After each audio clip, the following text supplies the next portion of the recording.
The ക്രിട്ടിക്കിലേക്ക് സ്വാഗതം. ആരാണ് ആധുനിക മനുഷ്യൻ എന്ന സംഭാഷണത്തിലെ 1-ാം എപ്പിസോഡിൽ മൈത്രേയൻ വിശദീകരിച്ചത് ആധുനിക മനുഷ്യന്റെ വികാസ പരിണാമങ്ങളെക്കുറിച്ചാണ്. ഈ 2-ാം ഭാഗത്തിൽ അദ്ദേഹം വിശദീകരിക്കുന്നത് ആധുനിക മനുഷ്യന്റെ സാമൂഹ്യ രാഷ്ട്രീയ സംഘടനാ രൂപമായ ജനാധിപത്യത്തിന്റെ വെല്ലുവിളികളെക്കുറിച്ചാണ്, പ്രത്യേകിച്ച് ലോകത്തെ ഏറ്റവും വലിയ ജനാധിപത്യ രാജ്യമായ ഇന്ത്യയിൽ. ഏവർക്കും സ്വാഗതം.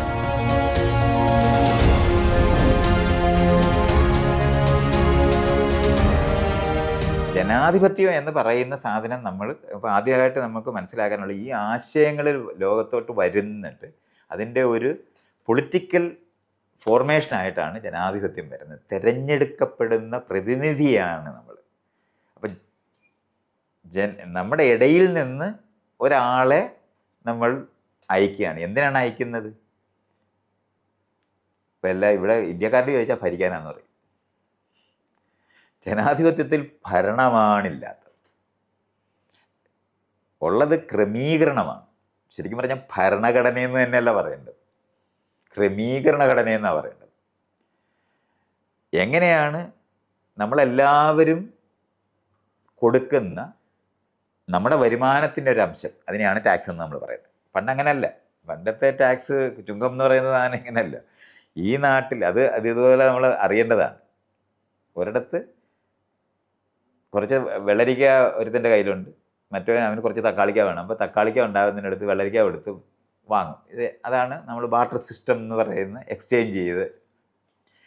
ആ സമയത്ത് അവിടെ ഒരു സംഘം ആൾക്കാർ അവിടെ കുത്തിയിരിക്കുന്നിടത്ത് അതിലേ പോകുമ്പം നീ എന്തുവാടാ കൊണ്ടുപോകുന്നതെന്ന് ചോദിച്ചിട്ട് അതിൻ്റെ ഒരു അറ്റ ഇവിടെ വെച്ചു പോകുമെന്ന് പറയുന്നത്. അന്നത്തെ നോക്കുകൂലിയ ആളാണ് അന്നത്തെ രാജാവ്. ഒരു സംഘം ആൾക്കാരുമായിരുന്ന് ഇവിടെ എന്ത് നടന്നാലും അതിൻ്റെ ഒരു പങ്ക് ഇവിടെ വെച്ചിട്ട് പോകണമെന്ന് പറയുന്ന സാധനത്തിനെയാണ് ചുങ്കം എന്ന് പറയുന്നത്. ഏത് പ്രദേശത്തുള്ള ജനങ്ങൾക്ക് അവർ തലച്ചോടായിട്ട് എന്തെങ്കിലും കൊണ്ടുവരുവാണെങ്കിൽ അതിൻ്റെ കുറച്ച് പങ്ക് ഇവിടെ വെച്ചിട്ട് പോകാം. ഈ ചെയ്യുന്ന സിസ്റ്റം കൊണ്ടാണ് അപ്പോൾ അവരിങ്ങനെ നോക്കും. ഒരു സംഘമായിട്ടൊരു ഗുണ്ടാ സംഘമാണ്. ഇപ്പോൾ ഗുണ്ടാ സംഘം എന്ന് നമ്മൾ വിളിക്കുന്നത് പഴയ രാജാക്കന്മാരാണ്. അവരിങ്ങനെ നോക്കിയിട്ട് നീ ഇവിടെ കച്ചവടം നടത്തുന്നുണ്ടോ, എന്നാൽ ഈ പടി ഇവിടെ തരണം എന്ന് പറയത്തില്ല. ആ പടിയോട് മേടിക്കുന്ന സാധനമാണ് ഈ ചുങ്കം. അത് കളക്ട് ചെയ്ത് അപ്പോൾ ഈ സംഘത്തിലുള്ളവർ എല്ലായിടും പോയിട്ട് അവന്മാർ നടത്തുന്ന കച്ചവടത്തിനകത്ത് കൂടുതൽ ഉണ്ടാകുന്നുണ്ടെങ്കിൽ അവിടുന്ന് വീണ്ടും തരാൻ പറയും. ഇങ്ങനെ എക്സ്ട്രാക്ട് ചെയ്തുണ്ടാക്കിയിട്ടാണ് ഈ കൊട്ടാരമൊക്കെ ഉണ്ടാക്കിയത്. അങ്ങനെയാണ് നമ്മൾ ഈ പറയുന്ന രാജാവ് ഉണ്ടാകുന്നത്. അതുവരെ കൃഷിക്കാരായിരിക്കുന്ന ഒരു നേതൃത്വത്തിലുള്ള പ്രായമായവരോട് കൂറുള്ളവരായിട്ടിരിക്കുക എന്നുള്ളത് മാത്രമേ അതിന് മുമ്പുള്ളൂ. ഈ വിഭാഗം, ഈ ഗുണ്ടാസംഘ നേതാവ് ഉണ്ടായതോടാണ് ചുങ്കം ഉണ്ടായത്. ആ ചുങ്കം ഉണ്ടായതാണ് പിന്നെ നമ്മൾ ഇന്നത്തെ കാലത്ത് നമ്മളെല്ലാവരും ഉണ്ടാക്കുന്ന, ആരെങ്കിലും ഒരാൾ അധ്വാനിക്കാതെ ഇത് ഒന്നും ഉണ്ടാകത്തില്ല. അവരുണ്ടാക്കുന്ന, അല്ലാതെ വെറുതെ ഇരുന്ന് ഭരിച്ചാൽ ഇതൊന്നും ഉണ്ടാകത്തില്ല. ചെയ്യേണ്ടതുണ്ട്.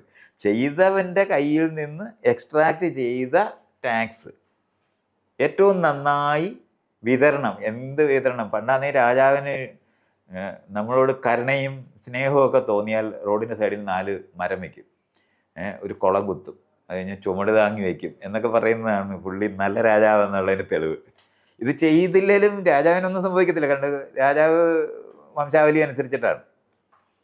ഇപ്പം കൊട്ടാരത്തിൽ ധനം കുന്നുകൂടിയാൽ അയാൾ സ്വർണ്ണക്കസേര ഇട്ടിരിക്കും. അങ്ങനെ അല്ലാതെ അത് മറ്റേ ജനങ്ങളെ രക്ഷിക്കേണ്ട യുക്തിയൊന്നുമില്ല. ജനങ്ങളെ രക്ഷിക്കുക എന്ന് പറഞ്ഞാൽ രാജാവിൻ്റെ കാരണമുണ്ടാണ്. രാജാവിൻ്റേതാണ് ഈ വന്നിരിക്കുന്ന കാശ് മുഴുവനും. മാത്രമല്ല രാജാവ് ഡിക്ലെയർ ചെയ്യുന്നുണ്ട് ഈ ഭൂമി അയാളുടേതാണ്. അവിടെയാണ് കുടുങ്ങിയത് എല്ലാവരും. ഭൂമി അയാളുടേത് മാത്രമായി. ഭൂപാലൻ എല്ലാ ലോകവ്യാപകമായി നമ്മൾ എവിടെ പോയാലും രാജാക്കന്മാരുടെ എപ്പിത്തറ്റ്സ്, അവരെ പറ്റിയുള്ള ഡിസ്ക്രിപ്ഷൻ ഉണ്ട്. ഇവരാരാണ് എന്ന് പറയുന്നതിനകത്ത് ഏറ്റവും വലിയ സാധനമാണ് ലോകാധിപനാണെന്ന് പറയുന്ന ഒരു സാധനം, ഈ ഭൂമിയുടെ ഉടമസ്ഥനാണെന്ന് പറയുന്നത്. ഇങ്ങനെയുള്ള ആ വാക്കുകൾ മുഴുവൻ എല്ലാ രാജാക്കന്മാരെ പറ്റിയും പറയും. അപ്പം ലോകം എന്ന് പറഞ്ഞാൽ അവർക്കറിയുന്ന ലോകം എന്നുള്ള അർത്ഥമേ ഉള്ളൂ. നമ്മൾ ഇന്ന് അറിയുന്ന ഭൂമിയൊന്നും എല്ലാം കൂടെ അവർക്ക് അറിഞ്ഞുകൂടാ. അതുകൊണ്ട് അവർക്കറിയുന്ന ഒരു ലോകം മുഴുവൻ അവരുടേതാണ്. അപ്പം ഇതിന് ചലഞ്ച് വരുന്നത് ഉണ്ടോ, ഇതിനെ എതിർക്കുന്ന ആരെങ്കിലും ഉണ്ടോ എന്നറിയാനാണ്. ഇപ്പം രാമായണത്തിനകത്ത് ഇയാൾ കുതിരയായിട്ട് നടക്കത്തില്ലേ, എതിർക്കുന്നവരെ മാത്രമേ അല്ലാത്തവരെ തോപ്പിക്കത്തില്ല. അവരൊന്നും ചെയ്യണ്ട, അവർ കപ്പം കൊടുത്താൽ മതി. അങ്ങനെയാണ്. അല്ലാതെ എല്ലായിടവും കൂടി നമുക്ക് ഇന്നത്തെ പോലുള്ള ഈ ഭരണ സംവിധാനങ്ങളൊന്നും അന്നില്ല. അറിയാനൊക്കെ അവിടെ ഉള്ളവരെ കൊണ്ട് അവിടെ ഉള്ളവർ ഇതേ പണി ചെയ്ത് ഉണ്ടാക്കുന്ന കാശിൻ്റെ ഒരംശം ഇവിടെ കൊടുക്കണം. അങ്ങനെയാണ് നമ്മൾ രാജ്യങ്ങൾ വലുതായി സാമ്രാജ്യങ്ങളായി നമ്മൾ പിന്നെ ചക്രവർത്തിമാരൊക്കെ ഉണ്ടാകുന്നതൊക്കെ അങ്ങ് കണ്ണെത്താത്തതും കേൾക്കാൻ പറയാനും പറ്റാത്തത്രയും ദൂരത്തിൽ വരെ ഉള്ളവർ അവിടെ വന്ന് അവർ ഞാൻ 1 ദിവസം 2 ദിവസം 3 ദിവസമൊക്കെ യാത്ര ചെയ്ത് ചെന്ന് യുദ്ധം ചെയ്യുന്നവരായിട്ട് മാറുകയും ഒക്കെ ചെയ്യുന്ന സമയത്ത് പോകുന്ന വഴിക്ക് കാണുന്നവരെല്ലാം വെട്ടുകയൊക്കെ ചെയ്യുന്ന തരത്തിലാണ് പിന്നെ അത് നിന്നിരുന്നത്. ആ ലെവലിലേക്ക് നീങ്ങിയതിന് ശേഷമുള്ള ആ സെൻട്രലൈസേഷൻസ് മുഴുവൻ കഴിഞ്ഞതിന് ശേഷമാണ് ഞാൻ ഈ പറയുന്ന ഫാക്ടറിയോട് ബന്ധപ്പെട്ട് ഈ രൂപപ്പെടുന്ന ഈ മൂല്യബോധം ഉണ്ടെന്ന് അറിയുമ്പോഴാണ് ഈ നമ്മൾ കൊടുക്കുന്ന ടാക്സ് ഏറ്റവും നന്നായ ക്രമീകരണത്തോടെ പൊതുവായ ആവശ്യങ്ങൾക്ക് വേണ്ടി ചെലവഴിക്കുക എന്ന് പറയുന്നതാണ് നമ്മൾ ജനാധിപത്യത്തിനകത്തെ ക്രമീകരണ ഘടന. ഞാൻ അങ്ങനെ പറയത്തുള്ളൂ, ഭരണഘടന എന്നുള്ള ഞാൻ പറയത്തില്ല. അതിനകത്ത് നമുക്ക് വന്ന ഏറ്റവും വലിയ ഒരു തെറ്റാണ് ജനാധിപത്യത്തിനകത്ത് നമുക്കുണ്ടായ ഏറ്റവും വലിയ നമ്മളെന്ന് പറഞ്ഞാൽ ഈ ഇന്ത്യക്കാരോ കേരളമോ ഒന്നുമല്ല ഞാനീ പറയുന്നത്, മനുഷ്യരുടെ ഒരു പ്രശ്നമാണ്. രാജാവിൻ്റെ സിസ്റ്റങ്ങൾ എടുത്ത് ജനങ്ങൾക്ക് ഉപയോഗിക്കാൻ പറ്റുമെന്നാണ് വിചാരിച്ചത്. അങ്ങനെയാണ് നമ്മൾ ജനപ്രതിനിധികളെ തിരഞ്ഞെടുക്കുക. തിരഞ്ഞെടുപ്പ് എന്ന് പറയുന്നതാണ് ഏറ്റവും കാതലായ സാധനം. നമ്മുടെ റെപ്രസെൻറ്റേറ്റീവ്സിനെയാണ് നമ്മൾ വിടുന്നത്. എന്നിട്ട് കൂട്ടായി ആലോചിച്ച് തീരുമാനം എടുക്കാൻ പറ്റുന്നവർ. പക്ഷെ ഇവരെല്ലാവരും പോയി ഇരുന്നത് ഈ രാജാവിൻ്റെ കൊട്ടാരങ്ങളിൽ. ലോകവ്യാപകമായി നമ്മൾ നോക്കിയാൽ മതി. അമേരിക്കൻ പ്രസിഡന്റ് എന്ന് പറഞ്ഞാൽ 1000 രാജാവ് ചേരുന്ന അത്രയും വലുപ്പമാണ്. അങ്ങനെയായിപ്പോയി. 4 വർഷമേ അവരുള്ളൂ. പക്ഷേ ആ സമയത്ത് അവർ പരമാവധി രാജാക്കന്മാരായി മാറുക എന്നുള്ളതാണ് ഈ സിസ്റ്റം കൊണ്ടുണ്ടായിപ്പോയത്. അപ്പോൾ ഈ ഒരു പ്രോസസ്സിനകത്ത് നമുക്കിത് മനസ്സിലാക്കി ചെയ്യുക എന്ന് പറഞ്ഞാൽ ആധുനിക പൗരൻ എന്ന് ഞാൻ ആരാണെന്ന് പറയുമ്പോൾ ഈ 3 മൂല്യത്തിനോടൊപ്പം അറിഞ്ഞ് പെരുമാറുന്നവരും ഉത്തരവാദിത്തോടെ പെരുമാറുമ്പോഴും ഈ പറയുന്ന ഘടനാപരമായ മാറ്റം വരുത്താനുള്ള കഴിവുള്ളവരും കൂടെ ആയി മാറണം. പൗരന് മാത്രമേ തിരഞ്ഞെടുക്കാനായിട്ടുള്ള അവകാശമുള്ളൂ. ഈ തിരഞ്ഞെടുപ്പ് നമ്മൾ ഈ പറയുന്ന കാരണങ്ങൾ കൊണ്ട് പൊളിറ്റിക്കലായിട്ട് തിരഞ്ഞെടുപ്പ് ഉണ്ടായിട്ടും സ്വന്തം ജീവിതത്തിൽ തിരഞ്ഞെടുപ്പ് എത്തിയിട്ടേ ഇല്ല. അവിടെയാണ് ഇയാൾ ചോദിച്ചതാണ് ഇതുവരെ നമ്മുടെ നാട്ടിൽ നമുക്ക് ഇപ്പോൾ നിയമപരമായിട്ട് നമുക്ക് രജിസ്ട്രേഷൻ ഉണ്ട്. പക്ഷേ എത്ര പേര് അവിടെ വിവാഹം കഴിക്കുന്നുണ്ട്? ഭരണഘടന അനുസരിച്ചിട്ടാണെങ്കിൽ അവിടോട്ട് പോകണമല്ലോ ആൾക്കാർ. തീരെ ഇല്ല. 10% പോലും ഇല്ല. എനിക്ക് 10% തന്നെ കാണുമോ? കാണത്തില്ല. ഇനി അവിടെ ചെയ്താൽ പോലും രണ്ട് വീട്ടിലും 2 കല്യാണം കൂടെ കഴിക്കേണ്ടി വരും. അങ്ങനെയാണ് നമ്മൾ കാണാറുള്ളത്. അപ്പം തിരഞ്ഞെടുപ്പെന്ന് പറയുന്നത് ആണ് ജനാധിപത്യത്തിൻ്റെ കേന്ദ്രമായിട്ടുള്ളത്. നമ്മുടെ റെപ്രസെൻറ്റേറ്റീവിനെയാണ് നമുക്ക് തിരഞ്ഞെടുക്കാൻ അവകാശമുണ്ട്. അവകാശങ്ങളിലൊന്നാണ്. ആ അവകാശം എന്ന് പറയുമ്പം നമ്മുടെ ചുറ്റുപാട് നമുക്ക് അനുകൂലമായി ഇണക്കുന്നതിനും നമ്മുടെ ഇണകളെ തിരഞ്ഞെടുക്കുന്നതിനും നിങ്ങൾക്ക് കഴിഞ്ഞോ എന്നുള്ള ചോദ്യമാണ്. അപ്പോൾ ഓരോ ആളും ഞാനൊരു ആധുനിക പൗരനാണ് എന്ന് പറഞ്ഞാൽ നിങ്ങൾ ജീവിതത്തിനകത്ത് നിങ്ങളുടെ ഇണയെ തിരഞ്ഞെടുത്തിട്ടുണ്ടോ? നിങ്ങളുടെ റെപ്രസെൻറ്റേറ്റീവിനെ തിരഞ്ഞെടുത്തിട്ടുണ്ടോ? രാഷ്ട്രീയത്തിൽ എനിക്ക് യാതൊരു താല്പര്യമില്ലെന്ന് പറയുന്നവരാണ് കൂടുതൽ ആൾക്കാർ. അപ്പോഴാണ് പൗരനായിട്ടില്ല എന്ന് മനസ്സിലാകേണ്ടത്. അല്ലാതെ എനിക്കിഷ്ടമുള്ളപ്പോൾ ചെയ്യുന്ന പണിയൊന്നുമല്ല, ഉത്തരവാദിത്വത്തിലുള്ളതാണ്. നിങ്ങൾ ചെയ്യാൻ ബാധ്യസ്ഥനാണ്. അപ്പോൾ വോട്ട് ചെയ്യാൻ ഞങ്ങൾ നോട്ടായിക്ക് വോട്ട് കൊടുക്കുക. ലോകത്ത് ആരെങ്കിലും പറഞ്ഞു കേട്ടിട്ടുണ്ട്? ജനാധിപത്യമായിട്ടൊരു ബന്ധമില്ലാത്തൊരു സാധനമാണത്. അത് ഈ വന്നുപോയത് എന്തുകൊണ്ടാണ്? നമ്മൾ തിരഞ്ഞെടുത്ത റെപ്രസെൻറ്റേറ്റീവ്സ് രാജാവിനെ പോലെ പെരുമാറുന്ന കണ്ടപ്പോഴാണ് നമ്മൾ രാഷ്ട്രീയക്കാർ വേറെയാണെന്ന്. വേറെ എവിടെ നിന്ന് വരുന്നത്? പണ്ടാണെന്നുണ്ടെങ്കിൽ അന്യരാജ്യത്തു നിന്ന് വന്നവരാണെന്ന് വിചാരിക്കുക. ഇത് നമ്മുടെ രാജ്യത്തു നിന്ന് നമ്മുടെ ഇടയിൽ നിന്ന് തിരഞ്ഞെടുക്കപ്പെട്ടവർ ഭരണാധികാരികളായി മാറിയതാണ് ആൾക്കാർക്ക് ഡിസില്യൂഷനുണ്ടായത്. ഇന്ന് ജനാധിപത്യത്തിൻ്റെ പൗരൻ എന്ന് പറയുമ്പോൾ തിരഞ്ഞെടുക്കുന്ന മാത്രമല്ല, ആ തിരഞ്ഞെടുക്കുന്നത് ആരെ എങ്ങനെ എന്നുള്ളത് അറിഞ്ഞ് ചെയ്യേണ്ടതുണ്ട്. ഇതുവരെ നമ്മുടെ ക്ലാസ് റൂമിനകത്ത് പഠിപ്പിച്ചിട്ടില്ല. ഭരണഘടന പഠിപ്പിക്കാത്ത ക്ലാസ് റൂമിൽ ഇപ്പോൾ 80 വർഷം 50 ഡിക്ലെയർ ചെയ്തതാണ്. 80 വർഷമായിട്ട് നമ്മൾ ഇതുവരെ ഈ സാധനം നോക്കിയിട്ടില്ല. അത് നമുക്ക് പറഞ്ഞ് മനസ്സിലാക്കാൻ വയ്യാത്തത്രയും തമാശയാണത്. അത് വായിച്ചിട്ടില്ല എന്നുള്ളത് തന്നെയാണ്. വായിക്കാത്തവരാണ് 90% ആൾക്കാർ. പിന്നെ ആകെ ഉള്ളത് വായിച്ചു എന്ന് പറയുന്നതാണ് ആമുഖത്തിൽ എഴുതിയിട്ടുള്ള ഒരു പേജാണ് ആൾക്കാർ ഈ വീടിൻ്റെ അവിടെയൊക്കെ തൂക്കിയിട്ടിരിക്കുന്നതാണ്. ഞാനൊരു ഭരണഘടന ആൾക്കാരാണെന്ന് പറയുന്നത്. ഈ ഏരിയ നമ്മൾ തിരിച്ചറിയേണ്ടത്.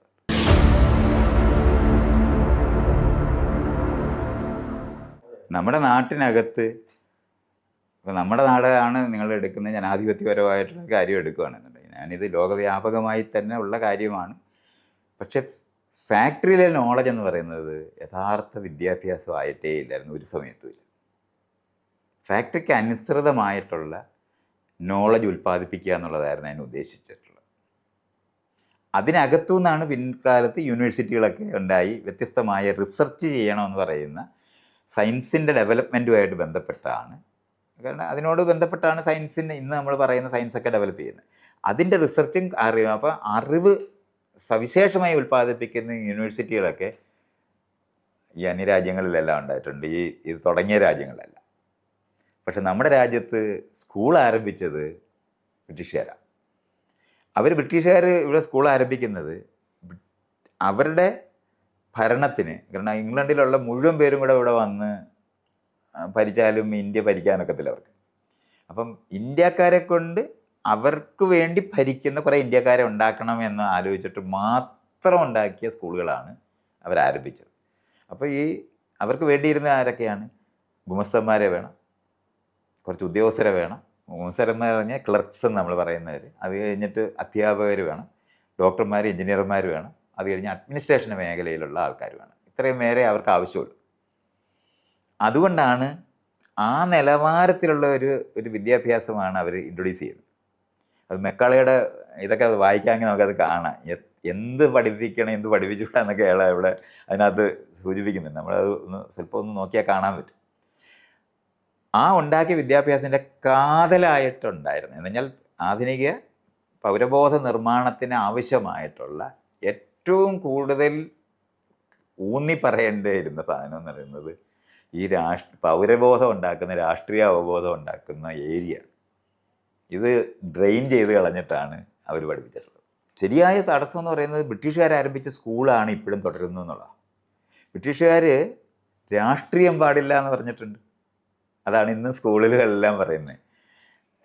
നമുക്ക് രാഷ്ട്രീയം പാടില്ല എന്ന് പറയുമ്പം പുറത്ത് കക്ഷി രാഷ്ട്രീയമായിട്ട് ബന്ധപ്പെട്ട് വിദ്യാർത്ഥി സംഘടനകളെ പറ്റിയാണ് പറയുന്നതെന്ന് തോന്നുന്നു. അതല്ല, പൗരബോധം എന്ന് പറയുന്ന സാധനം ഇല്ലാത്ത ക്ലാസ് റൂംസാണ് നമുക്കുണ്ടായിട്ടുള്ളത്.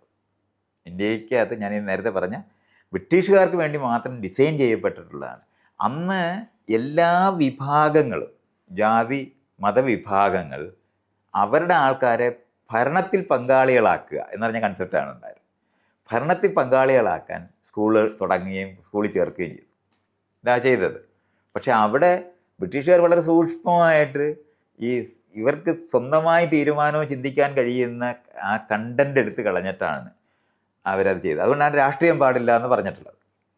അത് കഴിഞ്ഞിട്ട് എടുക്കുന്ന ഇതിനകത്തുനിന്ന് പഠിച്ച് പുറത്തിറങ്ങുന്ന ആൾക്കാർക്ക് അവർ ഉദ്യോഗസ്ഥരാകും.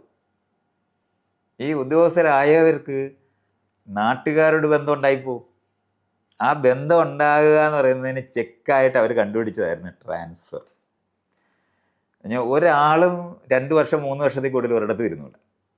അത് കഴിഞ്ഞാൽ ട്രാൻസ്ഫർ ചെയ്യും. അപ്പോൾ ഇവർ തന്നെ ഒരു പദ്ധതി തുടങ്ങിയോ അല്ലെന്നുണ്ടെങ്കിൽ ഇവർ അവിടെയുള്ള ചുറ്റുപാടുമുള്ള നമ്മുടെ ആൾക്കാർ എന്ന് വിളിക്കുന്ന ആൾക്കാരുമായിട്ടെല്ലാം ഒരു ബന്ധം ഉണ്ടാക്കി പോകും. ആ ഉണ്ടാകുന്ന ആൾക്കാരുടെയായിട്ട് ഒരിക്കലും ഉദ്യോഗസ്ഥർക്ക് ബന്ധം ഉണ്ടാകാതിരിക്കാൻ ഇൻഷുർ ചെയ്തതാണ് ട്രാൻസ്ഫർ എന്ന് പറയുന്ന സാധനം. ഒരിക്കലും ലോകത്ത് ആവശ്യമുള്ള ഒരു കാര്യമല്ല. കാരണം ടോട്ടൽ ഡിസ്റപ്ഷനാണ്. എന്ന് പറഞ്ഞാൽ ഈ വർക്ക് ചെയ്യുന്ന ആളുകളെ സംബന്ധിച്ചോളം അവരുടെ കുടുംബം കംപ്ലീറ്റ് പിഴുത് അങ്ങ് മാറ്റും. എന്നിട്ട് അവർക്ക് യാതൊരു രക്ഷയില്ലാതായിപ്പോൾ. അപ്പോൾ ഒരിക്കൽ അൺസർട്ടൻ ആകും ഈ ഉദ്യോഗസ്ഥരുടെ ലോകം എന്ന് പറയുന്നത്. അവർ നാട്ടുകാരുമായി എന്തെങ്കിലും ബന്ധമുണ്ടായി പോയാൽ അത് കുഴപ്പമായി പോകുമെന്ന് കണ്ടെത്തുന്നതാണ്. അപ്പോൾ അന്നൊക്കെ ആണെങ്കിൽ CID അങ്ങനെയുള്ള സാധനങ്ങളെല്ലാം വെച്ച് ഈ ആൾക്കാർക്ക് അങ്ങനത്തെ ബന്ധങ്ങളൊക്കെ ഉണ്ടാകുന്നെന്ന് പരിശോധിക്കപ്പെടുകയൊക്കെ ചെയ്യുന്നുണ്ട്. അപ്പോൾ ആ നിലവാരത്തിൽ ട്രാൻസ്ഫർ എന്ന് പറയുന്ന ഒരു സംഭവം ഈ ആളുകൾ ഒരിക്കലും വേര് കിളിക്കാത്തവർ, നിങ്ങൾ രാഷ്ട്രീയമായ വേര് കിളിക്കാത്തവരാക്കി മാറ്റുന്നതിനാണ് ട്രാൻസ്ഫർ ഉണ്ടാക്കിയത്. ഇന്നും നമ്മൾ ചെയ്തുകൊണ്ടിരിക്കുകയാണ് ഈ നാട്ടിൽ. നമ്മുടെ 1950 നമ്മുടെ ഭരണമാണ് വന്നു എന്ന് നമ്മൾ മനസ്സിലാക്കുമ്പോഴും നമ്മുടെ ഉദ്യോഗസ്ഥരെന്ന് പറയുന്നവർ രാഷ്ട്രീയക്കാരായിരിക്കാനും അവർക്ക് ഒരിക്കലും നമ്മുടെ രാജ്യം ബിൽഡ് ചെയ്യാനായിട്ട് അവർക്ക് കഴിയാതെ. നമ്മൾ വെറുതെ നോക്കിയാൽ മതി, ഗവൺമെൻറ് പദ്ധതികൾ മുഴുവനും തുടങ്ങി ആരംഭ ശൂരത്തെ പോലും തുടങ്ങിയിട്ട് അവിടെ കിടക്കും. അത് മുഴുവൻ ഈ ഡിസ്റപ്ഷൻ വരുന്നത് ഈ ട്രാൻസ്ഫർ കൊണ്ടുണ്ടാകുന്നതാണ്. പക്ഷെ അത് ആർക്കും ഓൺ ചെയ്യാൻ പറ്റത്തില്ല. അങ്ങനത്തെ ഒരു സ്ഥലത്താണ് അത് ബ്രിട്ടീഷുകാർക്ക് ഇവിടുന്ന് പണം എക്സ്ട്രാക്ട് ചെയ്താൽ മാത്രം മതി, അല്ലാതെ നമ്മളെ പൗരബോധമുള്ള ആളാക്കി മാറ്റി എന്തോ ഇവിടെ സമ്പന്നത ഉണ്ടാക്കാൻ വേണ്ടി അവർ റെയിലിട്ടത് കൊണ്ടല്ലേ നമ്മളിപ്പോൾ നടക്കുന്നതെന്നൊക്കെ ആൾക്കാർ പറയുമ്പോൾ അവരുടെ സാധനം കൊണ്ടുപോകുന്നതിനും പട്ടാളത്തിനെ കൊണ്ടുപോകുന്നതിനും അടിച്ചമർത്തുന്നതിനും ഉപയോഗിച്ചിരുന്ന സാധനം സൈഡ് ഇഫക്റ്റ് ആയിട്ടാണ് വരുന്നത്. മെയിൻ ത്രസ്റ്റ് അതല്ല. നാട്ടിലുള്ള പുരോഗമനം വികാസം വേണ്ടി അല്ല അവരത് ചെയ്യുന്നത്, അതിൻ്റെ ഉന്നം വേറെയാണ്. അപ്പം ഇതൊക്കെ നമ്മൾ കാണാതെ പോയിട്ട് നമ്മൾ ഇതെല്ലാം മനസ്സിലാക്കാതെ ഈ ട്രാൻസ്ഫർ ചെയ്യുക എന്ന് പറയുന്നത് ഇന്നും ഇപ്പോൾ അത് കൈക്കൂലി മേടിക്കാനുള്ള സാധനമായിട്ടാണ് പാർട്ടിക്കാരത് ഉപയോഗിക്കുന്നത്. എല്ലാ പാർട്ടിക്കാരും ട്രാൻസ്ഫർ ചെയ്യുന്ന സമയത്ത് ഈ ആൾക്കാർ കൊണ്ടുപോയിട്ട് അങ്ങോട്ട് വേണം ഇങ്ങനെ പറഞ്ഞ് കാശ് മേടിക്കാനുള്ള സ്ഥലമാണ്. അതുകൊണ്ട് ഒരു മടിയിൽ ഇതെന്തുവാണ് ഈ ചെയ്തുകൊണ്ടിരിക്കുന്നത് പോലും അറിഞ്ഞൂടാ. അപ്പം ഇത് ഈ രണ്ട് സാധനമാണ്. സ്കൂളിലും കോളേജിനകത്തും രാഷ്ട്രീയമില്ലാതിരിക്കുക, അപ്പോൾ പൗരബോധം രൂപപ്പെടത്തില്ല. അന്ന് മാത്രമല്ല, അവർ അഡ്മിനിസ്ട്രേഷൻ എന്ന് പറയുന്ന സാധനം IFS, IPS, IAS, IFS ഇത് മുഴുവനും ഇംഗ്ലണ്ടിലായിരുന്നു പരീക്ഷ എഴുതേണ്ടത്, അല്ലാതെ ഇന്ത്യയിൽ എഴുതാനും പോലും അവർ അനുവദിക്കത്തില്ലായിരുന്നു. കാരണം അവരാണ് അഡ്മിനിസ്ട്രേഷനകത്ത് ഇവർക്ക് പോകുന്നത്. പക്ഷെ ഇംഗ്ലണ്ടിൽ പോയ ആൾക്കാർക്ക് പഠിക്കാൻ പോയാലും മുഴുവനും അവിടെ അങ്ങനെ ഇവിടത്തെ പോലെ അല്ല കാര്യങ്ങൾ നടത്തുന്നതെന്ന് അവർ തിരിച്ചറിയുന്നുണ്ട്. അങ്ങനെയാണ് അവിടെ പോയി പഠിച്ചവരും എല്ലാവരും കൂടി ചേർന്നാണ് നമ്മൾ സ്വാതന്ത്ര്യ സമരം ആരംഭിക്കുന്നത്. കാരണം ഈ അവിടെ ഇവർ ചെയ്യുന്നത് നമ്മളോട് ചെയ്യുന്നത് വേറെയാണെന്ന് തിരിച്ചറിയുന്നത് അവിടുത്തെ സോഷ്യലിസ്റ്റ് ആശയങ്ങളും സെക്കുലറായ ആശയങ്ങളും ഒക്കെ ഉണ്ടായ ഇംഗ്ലണ്ടുകാർ അവിടെ സമരം ചെയ്യുന്നവരുണ്ട്. അവർ ഇവിടെ മഹാമോശമായിട്ടാണ് കണ്ടെത്തുന്നതുകൊണ്ട് അവരുടെ സഹകരണത്തോടാണ് ഈ ആദ്യകാലത്ത് അവിടെ പഠിക്കാൻ പോയത്. അതിപ്പോൾ നമ്മൾ ഗാന്ധി ആയാലും അംബേദ്കർ ആയാലും ശരി, നെഹ്റു ആയാലും ശരി, ഇവരെല്ലാം എടുത്താൽ മതി. ഇവർ മുഴുവൻ പേരും ഈ ഇംഗ്ലണ്ടിൽ പോയി പഠിച്ചിട്ടുള്ളവരാണ്. പഠിച്ചപ്പോഴാണ് അവർക്ക് കാണാൻ പറ്റുന്നത് രാഷ്ട്രീയം എന്ന് പറഞ്ഞൊരു സംഭവം ഈ പഠനത്തിലുണ്ടെന്ന്. അതിവിടില്ല. അപ്പം അങ്ങനെ, പക്ഷേ അന്ന് ഭരണപങ്കാളിത്തം എന്ന് ഞാൻ നമ്മളെ ഭരിക്കുന്നവരോടൊപ്പം ചേർന്ന് നിൽക്കാൻ ഓരോ ആളിനും തിരക്കുള്ളതുകൊണ്ട് ഓരോ വിഭാഗവും അവരുടെ സ്കൂളുണ്ടാക്കി. അതാണ് അടുത്ത ഒരു വലിയ പ്രശ്നം. ഇപ്പോഴും നമ്മൾ കൺഫ്രണ്ട് ചെയ്തുകൊണ്ടിരിക്കുന്നതാണ്. നമ്മൾ ഈ പറയുന്ന 90% സ്കൂളും ഈ ജാതി മത സംഘടനകളുടെ സ്കൂളുകൾ. അവിടെ അവരെ സംബന്ധിച്ചോളം ജനാധിപത്യ പൗരബോധം, അവർ ഹെറാർക്കിയാണ് പഠിപ്പിച്ചുകൊണ്ടിരിക്കുന്നത്. അത് കാരണം കൊണ്ട് ജാതി മത സംഘടനകളിൽ ഉണ്ടാക്കിയ സ്കൂളിനകത്ത് ജനാധിപത്യ മൂല്യം പഠിപ്പിക്കുക എന്ന് പറയുന്നത് ഇതുവരെ നടന്നിട്ടേ ഇല്ല. അതുകൊണ്ടാണ് ഭരണഘടന വായിക്കപ്പെടാതെ പോയത്. അപ്പം ഇത് നമ്മുടെ സവിശേഷ പ്രശ്നമാണ്. ഇത് എല്ലാ രാജ്യത്തും സംഭവിച്ചിട്ടുണ്ടെന്നുള്ള അർത്ഥമില്ല. പക്ഷേ എല്ലാ രാജ്യത്തും ഹെറാർക്കി അവർ നിലനിർത്തിയിരുന്നു എന്നുള്ള യാഥാർത്ഥ്യം നമ്മൾ കാണണം. അതുകൊണ്ടാണ് പ്രസിഡൻറ്റും ഒക്കെ അങ്ങ് വോട്ട് ചോദിച്ച പ്രസിഡൻറ്റ് പിറ്റേ ദിവസം മുൻവശത്തും പുറകുവശത്തും ഇത് സെക്യൂരിറ്റി ആയിട്ട് നടക്കുന്നിടത്ത് എത്തിച്ചേർന്നത് ഈ പറയുന്ന ഹെറാർക്കി. അവിടെ ഇന്നും എല്ലാ സമൂഹങ്ങളിനകത്തും സ്കാൻഡിനേവിയൻ രാജ്യം, ഞാൻ പറഞ്ഞില്ലേ, കോളനൈസേഷൻ നടന്നിട്ടില്ലാത്ത രാജ്യങ്ങളിൽ മാത്രമാണ് ഇത് കുറച്ചെങ്കിലും ജനാധിപത്യപരമായിട്ടുള്ള സിസ്റ്റംസ് ഡെവലപ്പ് ചെയ്തിട്ടുള്ളത്. ഇപ്പോഴും നമുക്ക് ഒരു സിസ്റ്റം പോലും ഉണ്ടായിട്ടില്ല. 1950 ഇന്ത്യൻ ഭരണഘടന വന്ന് നിൽക്കുമ്പോൾ ജനുവരി 27 ഇന്ത്യയിലുള്ളവരെല്ലാം പൗരരാകണം. പക്ഷേ പോലീസ് സ്റ്റേഷനിൽ ഇരുന്നവരെ അറിഞ്ഞിട്ടില്ല. പോലീസ് സ്റ്റേഷനിൽ ഇരിക്കുന്നവർ ഇന്ന് വരുന്ന ആൾ പൗരനാണ്, ഇയാൾക്ക് അവകാശമുണ്ട്, അയാൾ അറിഞ്ഞിട്ടില്ല. പോലീസുകാർ അറിഞ്ഞിട്ടേ ഇല്ല, കോടതിയിൽ അറിഞ്ഞിട്ടില്ല, ജഡ്ജിമാരൊന്നും കേട്ടിട്ട് എന്താണ് ഇന്ത്യൻ ഭരണഘടനയെന്ന് കേട്ടിട്ടില്ല. അവർ ഇന്നലത്തോടെ ഭരിച്ചുകൊണ്ടിരിക്കുന്ന പോലെ അവർ വിധിച്ചുകൊണ്ടിരിക്കുന്ന പോലെ അവർ ഇത് ചെയ്തുകൊണ്ടിരിക്കുന്നത്. വില്ലേജ് ഓഫീസിൽ ഇരിക്കുന്നവൻ അറിഞ്ഞിട്ടില്ല, തഹസിൽദാരുടെ ഓഫീസിൽ അറിഞ്ഞിട്ടില്ല, കളക്ടറേറ്റിൽ അറിഞ്ഞിട്ടില്ല, ഗവർണർ അറിഞ്ഞിട്ടില്ല. ഇവർ ആരും അറിഞ്ഞിട്ടില്ല ഇന്ത്യക്ക് സ്വാതന്ത്ര്യം കിട്ടിയാൽ. ആകെപ്പാടെ ആരൊക്കെ അറിഞ്ഞത്? ഒരു 500 പേര് അവിടെ റെഡ് ഫോർട്ടിൽ പോയ ഒരു ഫ്ലാഗ് പൊങ്ങുന്ന കണ്ടപ്പോൾ മനസ്സിലായി സ്വാതന്ത്ര്യം കിട്ടിയെന്ന്. വേറെ ഒരു അല്ലെങ്കിൽ ഇന്നലെ തെണ്ടി നടന്നതിന് ഇന്ന് കാശെങ്കിലും കൂടുതൽ കൈ വീഴണോ? ഒന്നും സംഭവിച്ചിട്ടില്ല. എവിടെയാണോ ബ്രിട്ടീഷുകാർ വിട്ടിട്ട് പോയത് അത് അങ്ങനെ തന്നെ തുടരുകയാണ്. ഈ സകല ഇൻസ്റ്റിറ്റ്യൂഷൻസും ജനാധിപത്യം രാജാധിപത്യത്തിൻ്റെ മണമടിച്ചിട്ടില്ലാത്ത എന്ന് പറഞ്ഞാൽ ഹെറാർക്കിക്ക് എങ്ങനെയാണ് രാജാവ് എക്സ്ട്രാക്ട് ചെയ്യാനായിട്ട് സിസ്റ്റം ഉണ്ടാക്കിയിരിക്കുന്ന സാധനമാണ് നമ്മൾ ചെയ്തുകൊണ്ടിരിക്കുന്നത്.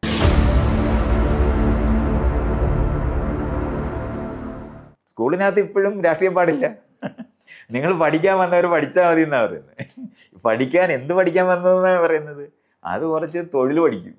അതുകൊണ്ടാണ് പരീക്ഷയുള്ളത്, ഇതുകൊണ്ടാണ് സർട്ടിഫിക്കറ്റ് ഉള്ളത്.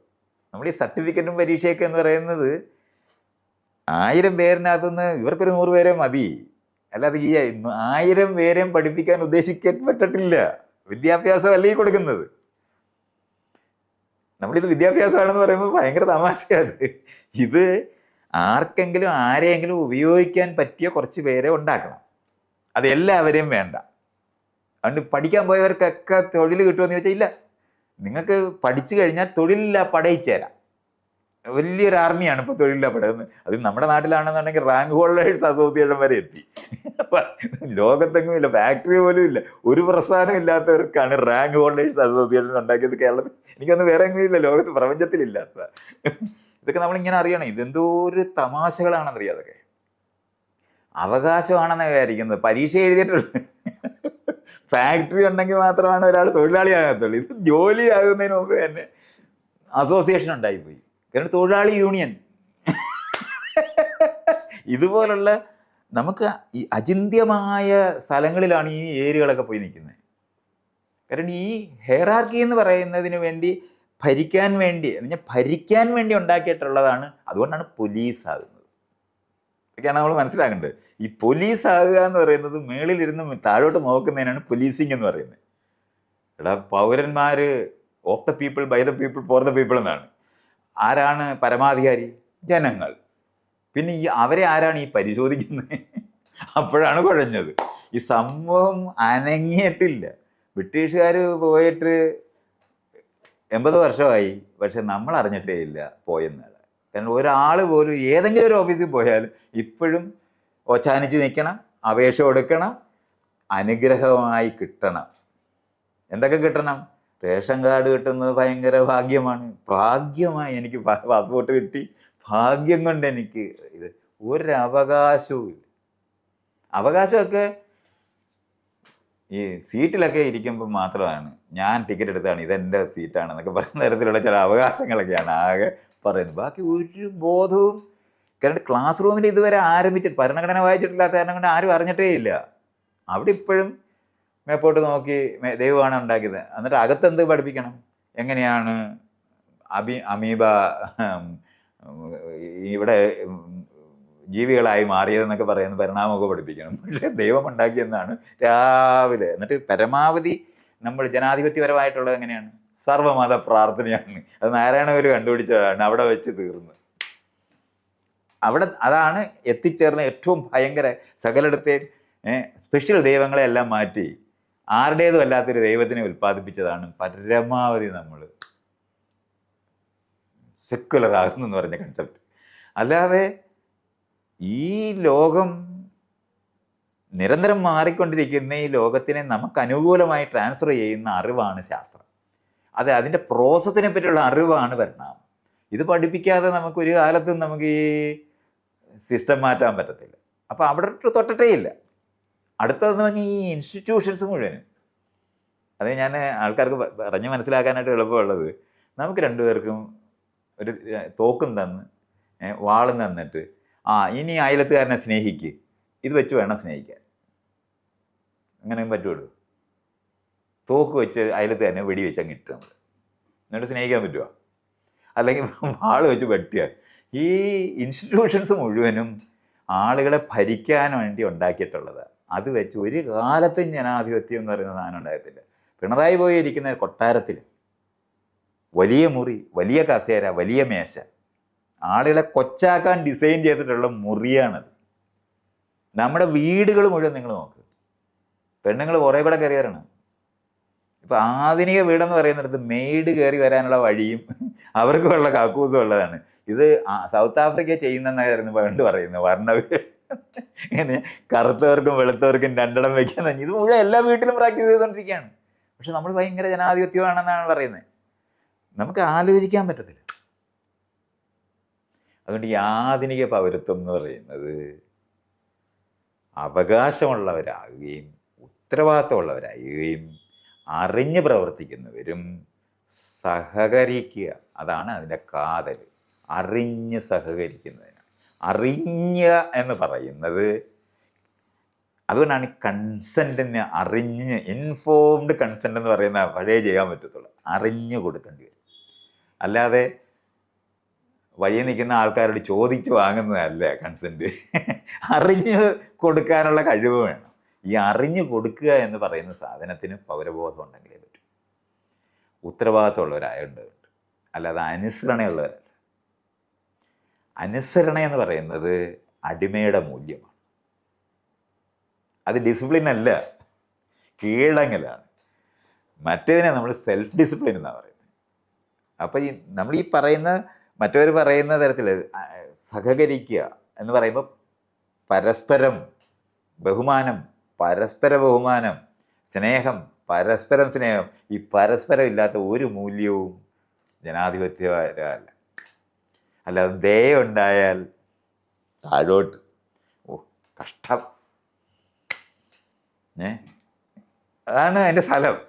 നമ്മൾ ഭയങ്കര ഇങ്ങനത്തെ ഇരിപ്പല്ലേ, മഹാന്മാരുടെ എല്ലാം ഇരിപ്പ് ഇങ്ങനല്ലേ, ഇങ്ങനെ ഇവിടുന്ന് ഇങ്ങനെ ദയയും കരുണയും ഒഴുകുന്നു. കരുണയും ദയ എന്ന് പറയുന്നത് അപമാനകരമായ അനുഭവമാണ്. ഒരു മെച്ചവും അതിനില്ല. അല്ല, കാരുണ്യമൊന്നും അല്ല നമുക്ക് വേണ്ടത്, സഹകരണമാണ്. അറിഞ്ഞ് സഹകരിക്കുന്ന മൂല്യബോധത്തിനെയാണ് ജനാധിപത്യം എന്ന് പറയുന്നത്. ഇത് പഠിപ്പിക്കാതെ, നമുക്ക് പരിശീലിപ്പിക്കാതെ കിട്ടത്തില്ല. ഇത് നമുക്ക് ആരംഭിക്കേണ്ടതുണ്ട്. അതുകൊണ്ട് നമ്മുടെ നാട്ടിനകത്ത്, ക്ലാസ് റൂമിനകത്ത്, വീട്ടിനകത്ത് നമുക്ക് ആരംഭിക്കാനൊക്കത്തില്ല. അതുകൊണ്ട് ഇത്രയും വീട്ടിനകത്ത് പഠിപ്പിക്കാൻ വരാൻ ആർക്കും പറ്റത്തില്ല. അതുകൊണ്ട് ക്ലാസ് റൂമിൽ കുട്ടികളെ പഠിപ്പിച്ച് ഒരു 3 തലമുറ, ഇപ്പം നമ്മൾ 4 തലമുറയായിപ്പോയി, എന്നാലും ഇനിയെങ്കിലും നമുക്കൊരു 3 തലമുറ കൊണ്ട് ഈ പഠിപ്പിച്ച ആൾക്കാർ അമ്മയും അച്ഛന്മാരുമായി മാറുമ്പോഴേ ജനാധിപത്യ മൂല്യബോധത്തോടുള്ള വീട് രൂപപ്പെടും. അപ്പം ജനാധിപത്യ മൂല്യമുള്ള വീടെന്ന് പറഞ്ഞാൽ എന്താണ്? The family that discuss together stays together. എല്ലാ കാര്യവും പരസ്പരം ചർച്ച ചെയ്ത് തീരുമാനമെടുക്കുന്ന വീടുണ്ടാകേണ്ടത്. അത് കുട്ടിയാണ് എന്ന് പറഞ്ഞാൽ അവർക്കൊന്നും അറിഞ്ഞുവിടാന്നൊന്നുമല്ല. ചോദിക്കണം, അറിയണം, അവർക്ക് എന്ത് താല്പര്യമാണെന്നറിയാം. അത് എത്രത്തോളം ചെയ്യാൻ പറ്റുമെന്നുള്ളത് നോക്കുന്നുണ്ട്. ഈ പറയുന്ന പണ്ടാണെങ്കിൽ ഇവർ ക്രിസ്ത്യൻസ് പഠിപ്പിക്കുന്ന ഒരു സാധനമാണ് the family that prays together stays together. ഒന്നിച്ച് പ്രാർത്ഥിക്കുന്നവരാണ് സ്റ്റേസ് ടുഗദർ എന്നാണ്. അത് കഴിഞ്ഞ് സൈക്കോളജിയൊക്കെ പഠിച്ചവർക്ക് മനസ്സിലായി ഇത് അങ്ങനല്ല പറയേണ്ടത്. അപ്പോൾ അവന്മാർ പറഞ്ഞ the family that plays together stays together. ഒന്നിച്ച് കളിക്കുന്നവർ, അതൊന്നുമല്ല. The family that discuss together stays together എന്ന് പറഞ്ഞാൽ പരസ്പരം അപ്പുറത്തിരിക്കുന്ന ആളിൻ്റെ ആവശ്യം എന്താണെന്ന് അറിഞ്ഞ് അതിനനുസരിച്ച് നമുക്ക് എങ്ങനെ പെരുമാറാൻ പറ്റുമെന്ന് അറിഞ്ഞ് പ്രവർത്തിക്കുന്നവരുടെ ലോകം രൂപപ്പെടാതെ ജനാധിപത്യ മൂല്യം ഉണ്ടാകത്തില്ല. അതുകൊണ്ട് ജനാധിപത്യം, ഞങ്ങൾ ഇവിടെ കുറേ നാളായിട്ട് വോട്ട് കൊടുക്കുന്നു എന്നൊക്കെ പറഞ്ഞവർക്ക് ഒരു രക്ഷയില്ല. കാപ്പ് പഞ്ചായത്തിൻ്റെ വോട്ടാണ്. To do and die, not to ask why. വീട്ടിൽ അമ്മയും അച്ഛനും ആർക്ക് വോട്ട് കൊടുത്ത് അവർക്ക് കൊടുക്കും. നാട്ടുകാർ, കൂട്ടുകാർ പറഞ്ഞവർക്ക് വോട്ട് കൊടുക്കും എന്നുള്ളതല്ലാതെ അറിഞ്ഞു കൊടുക്കുന്ന ആളിനെ ഉണ്ടാക്കേണ്ടതുണ്ട്. അത് നിർമ്മിച്ചേ പറ്റൂ, പഠിപ്പിച്ചേ പറ്റൂ. പൗരബോധം. അതുകൊണ്ട് ക്ലാസ് റൂമിനകത്ത് ഭരണഘടനാപരമായിട്ടുള്ള കാര്യങ്ങൾ പഠിപ്പിക്കുകയും ഇനി അത് കാലികമാക്കി മാറ്റേണ്ടതുണ്ട്. നമ്മൾ ഇത് എന്താണ്, ദിവ്യ ഗ്രന്ഥമല്ല, ഭരണഘടന ദിവ്യ ഗ്രന്ഥമല്ല. ദിവ്യമായതെല്ലാം ലോകത്തിലെ ഏറ്റവും ദ്രോഹമായ സാധനമാണെന്നറിയാം. പവിത്രമായ എന്തെങ്കിലും ഉണ്ടോ അത് ദ്രോഹ സാധനമാണെന്നറിയാം. അതുകൊണ്ട് വേദം പവിത്രമാണെന്ന് പറഞ്ഞാൽ തോട്ടിക്കളഞ്ഞ അത്രയേ ഉള്ളൂ. കാരണം നമ്മളുണ്ടാക്കിയ സാധനം മാത്രമാണ്. പൂജാമുറിയും കക്കൂസും ഒരു വീട്ടിനകത്ത് തന്നെ നമ്മൾ ഉണ്ടാക്കുന്നത്. ഒന്ന് പവിത്രമാണെന്ന് മറ്റേത് മോശമാണെന്ന് വിചാരിക്കുന്നത്. നല്ല കക്കൂസാണെങ്കിൽ അതിനകത്തിരുന്ന് വായിക്കാൻ പറ്റും, വൃത്തിയായിട്ട് സൂക്ഷിക്കാൻ പറ്റും. മാത്രമല്ല സ്വാഭാവികമായി എല്ലാവരും വരുന്ന സാധനമൊക്കെ ഉണ്ടായത് നമ്മുടെ ട്രാൻസ്പോർട്ട് ബസ്സും public road, bus stop, toilet, ഇതൊക്കെയാണ്. അല്ലാതെ ഈ അമ്പലവും പള്ളിയിലൊന്നും എല്ലാവരും പോകത്തില്ല. അതുകൊണ്ടാണ് നാരായണ ഒരു വലിയൊരു കവിത നീട്ടി പിടിച്ചെഴുതിയില്ല. ജാതിഭേദം മതദ്വേഷം ഏതുമില്ലാതെ സർവരും സോദരത്തിൽ തന്നെ വാഴുന്ന മാതൃകാ സ്ഥാനമാണിത്. എന്നിട്ട് എവിടെ വെച്ച്? ഈ അമ്പലത്തിന് ഉണ്ടാച്ച് അവിടെ എല്ലാവരും പോവുമോ? അത് ബസ് സ്റ്റോപ്പിലെങ്ങാനും വെച്ചിരുന്നെങ്കിൽ ആൾക്കൂട്ടം ഉണ്ടായിപ്പോയത്. കാരണം എല്ലാവർക്കും പ്രയോജനമുള്ള സ്ഥലത്താണ് ഇത് വെക്കേണ്ടത്. ഇതറിയാതെ വന്നതാണ് ഈ ബസ് സ്റ്റോപ്പ് വന്നത്. ഇതൊക്കെ ഈ വ്യവസായവൽക്കരണത്തിൻ്റെ ഭാഗമായിട്ട് വന്നതാണ്. അതാണ് നമുക്ക് ഒരു സ്വാതന്ത്ര്യം ഉണ്ടാക്കി തന്നത്. ഒരു ബസ്സിനകത്ത് ഒരുപോലത്തെ സീറ്റുകളുണ്ടെങ്കിൽ തരം കിട്ടിയാൽ, അതുകൊണ്ടാണ് ട്രെയിനിന് നാല് കഷ്ണമുള്ളവരെണ്ണം ഉണ്ടായ ഉടനെ ഞാൻ 1ാം ക്ലാസ് 2ാം ക്ലാസ് 3ാം ക്ലാസ് ഉണ്ടാക്കി കളയും. ബസ്സിനകത്ത് അതിനകത്ത് ഒരു പോസിബിലിറ്റി ഇല്ലാത്തതാണ്. അന്നേരം ഫ്രണ്ട് സീറ്റിന് വേണ്ടി ഒരു പിടിക്കും. ഇതൊക്കെ നമ്മൾ അറിയണം. സൈഡ് സീറ്റിനും ഫ്രണ്ട് സീറ്റിനും വേണ്ടി പിടിക്കും. അതുകൊണ്ട് നമ്മൾ ഈ വിചാരിക്കുന്ന സ്ഥലത്ത് എത്തണമെങ്കിൽ ജനാധിപത്യ മൂല്യബോധമുള്ള മനുഷ്യരെ സൃഷ്ടിച്ചുകൊണ്ട് മാത്രം. അതറിയുന്നവരാണ്. അതുകൊണ്ട് ആധുനിക പൗരബോധം, രാഷ്ട്രീയം അറിയുന്നവർ, ഞാൻ ഈ രാജ്യത്തിന് ഉത്തരവാദിയാണെന്ന് സ്വയം അറിയുന്നവർ, ആരും പറഞ്ഞിട്ടല്ലാതെ വോട്ട് കൊടുക്കാൻ പോകുന്നവർ, വോട്ട് ചെയ്യുന്നവർ കൊള്ളത്തില്ല എന്ന് തിരിച്ചറിഞ്ഞാൽ പകരം നിൽക്കാൻ തയ്യാറാകുന്നവർ, അല്ലാതെ ഞാൻ വോട്ട് കൊടുത്ത് ഇനി കാര്യങ്ങളൊക്കെ വല്ലവരും ചെയ്തു തരട്ടെ എന്ന് പറയുന്നവരല്ല. അതിനകത്ത് ഇടപെടാനായിട്ടുള്ള അവകാശമുള്ളവരായിട്ടുള്ള ഉത്തരവാദിത്വ ബോധത്തോടെ പെരുമാറുന്നവരെയാണ് ജനാധിപത്യ പൗരൻ എന്ന് പറയുന്നത്.